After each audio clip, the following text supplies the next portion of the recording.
네, 이어지는 시간은 허반석의 작전 리포트 시간입니다. 하루가 다르게 무섭게 쏟아지는 증권가 리포트들, 과연 어떤 리포트가 진짜 보석일지 감별해 보는 시간이죠. IR 분석이신 허반석 전문위원과 함께합니다. 안녕하세요. 네, 안녕하세요. 네, 반갑습니다. 벌써 이번 주 마지막 장인데요. 오늘은 어떤 업종 리포트 볼지 한번 화면으로 만나보시죠.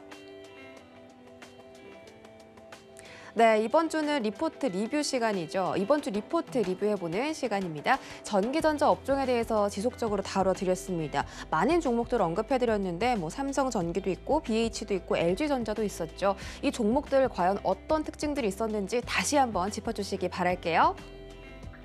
네, 이번 주는 전기전자 업종을 살펴보았습니다. 조금 시계를 뒤로 되돌려 보면 한미 정상회담에 대한 이야기를 드리면서 통신 업종 5월 24일이죠. 통신 업종 중에서도 통신 장비 관련해서 말씀을 드렸고요. 그 다음으로는 5월 31일 메타버스 관련된 섹터를 살펴보았고 6월 첫째 주 7일부터는 하반기 음식료 섹터를 살펴봤습니다. 그리고 이번 주 14일부터는 하반기 전기전자 업종을 살펴보고 있는데요. 결국 연초를 시작할 때부터 1분기부터 턴어라운드 되는 기업들을 보시고 늦어도 상반기에 턴어라운드 되는 기업들을 순서대로 보셔도 시장을 이끌어 나가시는데 부족하지 않고 모자라지 않을 것이다 라는 말씀을 드렸습니다. 그리고 지금에서는 이런 말씀을 드리고 있죠. 6월을 지나가고 있기 때문에 2분기를 바닥을 찍고 3분기부터 좋아지는 기업, 그리고 YOY 기준으로 올해 매출액과 영업이익이 증가하는 기업, 그 기업이 내년에도 증가세를 이어간다면 지금 3분기부터 턴어라운드 되는 기업들을 하나하나 모아갈 때입니다 라는 이야기를 어제 저녁 방송에서도 그렇고 오늘 리포트 중에서도 이번 주 리포트 중에서도 여러 번 반복이 나오는 것 같습니다. 하반기 전기전자 업종을 볼 때에 여전히 전기전자 업종은 이익 전망치가 좋아질 뿐만 아니라 역대 최대치 전망들이 나오고 있는 부분들이 있습니다. 하지만 반도체 쇼티지에 대한 문제로 조금은 둔화된 기업들이 있지만 하반기부터 점차 완화되고 오히려 좋아진 플러스로 바뀔 그런 기업들이 있다라는 말씀을 드렸고요. 경기 회복 국면에서 오히려 과거 평균을 상회하는 수요들이 나타나는 곳들이 있습니다. 코로나 이후 양극화가 뚜렷하게 나타나고 있지만 전기전자, 가전뿐만 아니라 여러 섹터에서 프리미엄, 고부가 가치에 대한 수요는 여전히 좀 강하다라는 말씀을 드리고요. 고부가 가치 제품 이런 쪽으로의 수요가 강하면 결국엔 실적과 이익 모멘텀에 있어서는 기업 측면에서는 긍정적인 요소다라고 보시면 좋을 것 같습니다. 스마트폰 시장이 여전히 격변 중입니다. 화웨이가 몰락을 하고 오포와 또 다른 기업의 합병 소식도 오늘 아침 보도를 통해서 나오고 있는 모습입니다. LG전자도 MC 사업부를 철수를 하고 경쟁 구도가 지각 변동이 일어나고 있는데요. 점유율 상승을 OVX라는 이야기를 드렸었죠. 샤오미, 애플, 오포, 비보 그리고 삼성전자 순으로 점유율이 증가하고 있는데 5G에 대한 모습들 어제 방송에서도 말씀을 드렸지만 그간 많이 쉬었습니다. 그리고 인프라 투자에 대한 기대감들이 있습니다.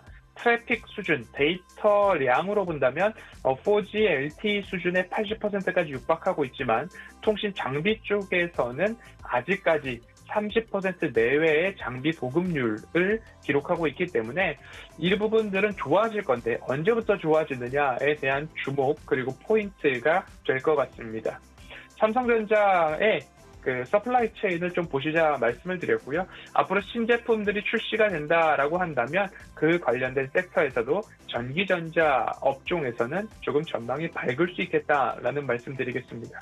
전기차 그리고 2차 전지 관련해서는 이 한마디로 정리를 하고 넘어가겠습니다. 공포에 살 수 있는 2차 전지 섹터라는 말씀을 드렸기 때문에 추세 하단에서 하나하나 모아가셨거나 이미 그 추세 하단에서 공포에 매수를 하셨다면 더 좋은 수익까지 이어갈 수 있도록 수익 극대화를 목표를 삼아보시면 좋을 것 같다라고 말씀드리겠습니다.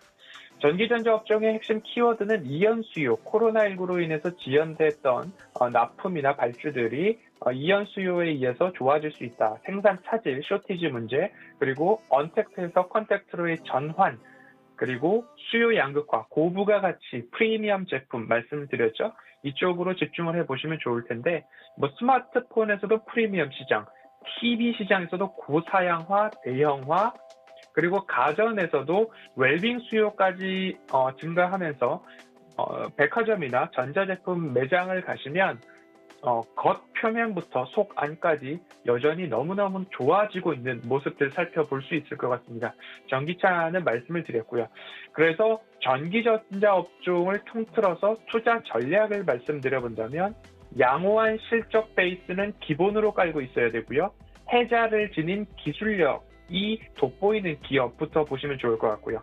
그리고 침체돼 있었다가 확대되는 시장, 아니면 여전히 좋은 시장, 이 두 가지로 좀 보시면 좋을 텐데, 양호한 실적, 해자를 지닌 기술력, 그리고 확대되는 시장, 이 세 가지를 보시면 좋겠고요. 키움증권 리포트에서는 세 가지 기업을 최선호주로 꼽고 있습니다. LG전자는 적자 사업부였던 MC 사업부를 청산을 하고 가전 등에 있어서 매출과 이익이 증대될 것이다.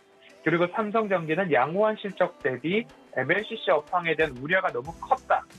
LG이노텍은 신형 아이폰 출시 효과와 이슈가 있을 것이다 해서 세 가지 종목을 살펴보았고요. 저는 이제 화요일에 접어들면서 삼성전기부터 살펴봤습니다. 과도한 MLCC 우려, 주가 조정에 너무 많이 받았다. 그러면 다시 상승을 할 수 있는데, 그 상승 요인 중에 하나가 FC BGA발 영업이익이 증가할 것이다 라는 부분이었습니다. 그러면 결국엔 이 부분이 FC BGA가 늘어난다면 얼마만큼 늘어나느냐, 2분기 그리고 4월 들어서면서 관련된 부품 가격 하락이 끝나고 다시 플러스 40%로 늘어났고, 2024년경이 된다면 FC BGA 2024년까지 공급보다 수요가 40%나 더 많을 전망이 되고 있습니다. 그렇기 때문에 인텔이나 AMD, 엔비디아 등에서 반도체 기업들, 그리고 전기차, 인공지능, 데이터 센터 시장들이 여전히 크게 확장 중이기 때문에 MLCC 시장의 증가 그리고 확대는 불보듯 뻔한 시장이 아닐까. 그래서 판가가 조금 많이 떨어져 있었지만 그 판가에 대한 부분들이 이제 해소가 되면 주가 상승으로 다시 이어질 수 있다라고 말씀을 좀 드리겠습니다.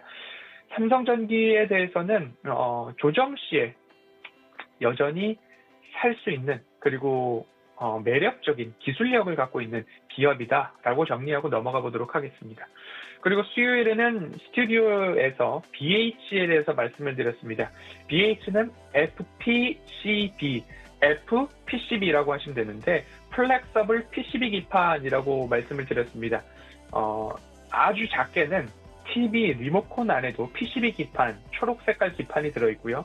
그리고 스마트폰에도 들어있고 폴더블 폰에도 들어있고 OLED 또는 TV 기판에는 모두 다 이 PCB 기판이 있는데, 플렉서블이라는 것은 휘어지는 연성 회로 기판이라고 보십니다. IT 제조사들은 대부분 이 PCB 기판, 특히 스마트폰 쪽으로 조금 더 강화가 되고 있는 모습인데요. 조금은 BH가 침체기, 어두웠던 시절들이 있었습니다. 하지만 그 어두웠던 시절에도 공장 가동률은 75% 수준이었다라고 보시면 좋을 것 같고요. 그리고 이제 2분기부터 얼마만큼 좋아지는가에 대한 부분입니다. 분기별 영업 순이익을 보면 1분기는 적자 150억, 2분기는 조금 회복해서 적자 89억, 3분기부터는 흑자 전환하면서 331억 원이 전망이 되고 있습니다. 그렇기 때문에 3분기부터 어떤 종목을 보시면 좋을까라는 것에 그래도 수요일은 시청자분들께서 고개가 끄덕여지는 기업이라면 매수를 고려해 볼 수 있는 종목을 가지고서 스튜디오를 방문드리고 있으니까요. BH는 한번 보시면 좋을 것 같고요. 앞으로 삼성전기가 이 FPCB 시장 철수에 대한 부분들이 고려 중이다라는 이야기가 나오고 있습니다. 그러면 그 부분에 대한 수요를 누가 가지고 갈 것인가에 대해서는 여전히 삼성 디스플레이와 협업 관계를 지속해 왔고 기술력을 인증받은 이 BH가 남은 점유율을 상당 부분 차지하지 않을까라는 부분이죠. 삼성 디스플레이 내에서 이 FPCB 점유율은 BH가 기존에도 50% 이상을 차지하고 있었고 삼성전기가 45% 내외를 차지하고 있었는데 삼성전기가 여기에서 철수를 하게 된다면 오히려 BH에는 호재가 아닐까라고 보시면 좋을 것 같습니다. 그래서 리포트에서는 여전히 추적을 해오던 리포트이기 때문에 오늘 이 리포트를 그리고 수요일에도 보여드렸는데요. 25,000원 목표 주가에서부터 31,000원까지 목표 주가 상향 이후에 22,000원까지 지난 5월에 목표 주가 하향을 이루었습니다. 하지만 6월이 들어서면서 목표 주가를 다시 27,000원으로 올렸다라는 것은 이제 침체에서 재성장, 반등으로 연결될 수 있다라는 모습으로 좀 살펴보신다면 상반기 부진을 보내고 다시 좋아질 일만 남지 않았는가에 대한 포인트를 잡아보면 좋을 것 같습니다. 그리고 전기자동차용 FPCB 신규 투자가 결정이 되었기 때문에 미래 성장 동력도 갖춰졌다라고 이해를 해보시면 좋겠고요. 누누이 반복해서 말씀을 드립니다. 고개가 끄덕여진다면 리포트의 내용과 저의 분석과 전망에 대한 이야기에 고개가 끄덕여지신다면 한번 장기 관점으로 25,000원까지 가져가 보셔도 좋겠다라는 말씀으로 BH 말씀드리겠습니다. 어제 목요일이죠. 목요일이면 결국 LG전자를 말씀을 드렸습니다. 수요일은 그래도 살 수 있는 종목을 말씀을 드렸다면 LG전자는 전기전자 업종에서 그래도 짚고 넘어가야 된다라는 마음속의 이야기가 조금 더 강했습니다. LG전자의 주요 사업 부문은 홈 어플리케이션과 에어 솔루션이라고 하는 HA, 냉장고 세탁기, 공기청정기, 에어컨, 청소기가 들어가겠고요. 백화점을 방문하면 판매 사원분들께서 이렇게 빠르게 말씀을 하시더라고요. 홈 엔터테인먼트라고 하는 HE라고 하면 TV, 오디오, 홈 뷰티 기기까지 될 거고요. 그리고 주목되고 있는 비클입니다. VS, 비클 컴포넌트 솔루션 사업부죠. 마그나와의 협력, 그리고 ZKW 인수를 통해서 전기전자를 넘어서 전장부품, 전기자동차까지 나아가고 있고요. BS입니다. 비즈니스 솔루션, 회사나 가정에서 모니터, PC, 인포메이션 디스플레이, 태양광 패널이 여기에 속해 있고요. 그리고 자회사 및 종속기업으로 LG노텍이 있는데 카메라 모듈, 그리고 기판 소재, 모터와 센서 등이 있습니다. MC 사업부로 불렸던 스마트폰 사업부는 철수를 통해서 포트폴리오를 압축하고 이제는 전기 자동차 쪽으로의 성장 산업 투자를 집중하고 적극적으로 사업을 확장해 나가겠다라는 부분이죠. 결국엔 집중적으로 살펴볼 부분이 VS 전기 자동차에 대한 부분입니다.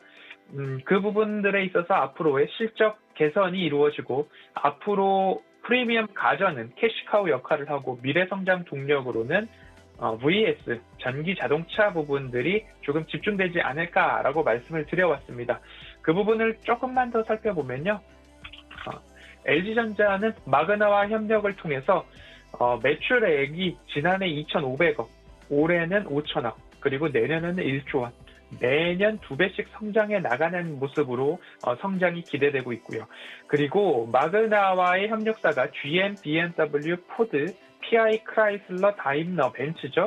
폭스바겐, 혼다까지 있는데 이 마그나가 가지고 있는 영업망을 가지고 수주 채널, 유럽과 중국 등지에 매출을 확대해 나가겠다라는 부분들이 포인트로 잡혀지고 있습니다.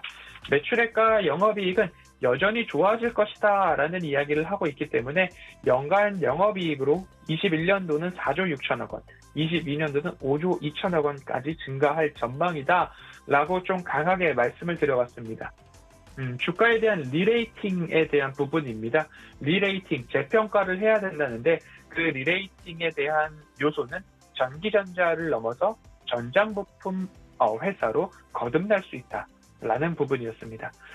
차트상 저위험 구간에 대한 부분들은 조금 이견이 갈릴 수 있습니다. LG전자에 대한 부분인데요. 이미 8만 원 권역에서의 횡보 구간을 지나서 16만 원 언저리에서 현재 2배 가까운 주가를 보이고 있기 때문에 단기적으로 보기에는 굉장히 어렵다라는 말씀드렸고요. 차트상 저위험 구간인가 새로운 회사의 바닥으로 따지고 본다면 15만 원, 14만 원 그 언저리가 되지 않을까라는 말씀을 드리고 싶습니다. 그래서 너무 급하게 보시기보다는 1년 뒤, 2년 뒤를 바라보면서 미래 먹거리에 대한 성장성을 보시고 매수를 해 나가신다면 결코 단기적이진 않겠지만 미래에는 꼭 LG전자 한 번씩 관심을 가져볼 수도 있겠다. 관심 종목에 담아두셔도 좋겠다라는 말씀으로 이번 주는 전기전자 업종에 대한 말씀 지금까지 살펴보았고요. 하반기를 어떻게 준비하면 좋을까에 대한 포인트로 음식료, 전기전자 살펴보았고요. 다음 주에도 하반기에 대한 포인트로 어떤 섹터를 가지고 올지 한번 기대해 보시면 좋겠습니다. 오늘 장도 성공 투자하시고요. 저는 여기까지 살펴보도록 하겠습니다.